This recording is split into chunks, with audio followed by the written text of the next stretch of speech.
Welcome to our unboxing of the HomeTop rubber hot water bottle. Let's start by unveiling this cozy companion from its box. We have a sweater cover, a water bottle, and an instruction pamphlet. The front side of the bottle has a ribbed pattern. It protects your skin from heat when it's very hot. I opted for rubber because it's old school and brings back childhood memories. It's a classic material for hot water bottles and has excellent heat retention and durability. However, if you're allergic to latex, a water bottle made of PVC or silicone is a better option. Now take a look at the cap and the threading. They're both made of plastic. Their long-term durability remains to be seen. Moving on, here's the adorable fox sweater that comes with a water bottle. It adds extra insulation and comfort. I really love the feel of it. It's super soft and cozy. I want to put the sweater cover on before filling the bottle with water. The opening of the sweater is quite small. In order to do it, I flip it inside out first.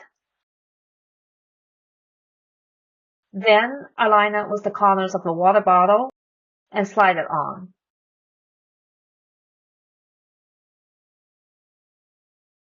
Great, we have a perfect fit. Now for the filling. I'm heating the water until it's hot but not boiling. I'm filling the bottle to about 2/3 to leave some room for air. Then I gently squeeze it a few times to release any trapped air. Put the stopper back on and tighten it.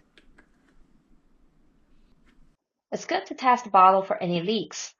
I turn the bottle upside down above the sink. This step is crucial for safety. Finally, dry the top with a paper towel. Voila! Now it's ready to use. Enjoy the warmth and the comfort.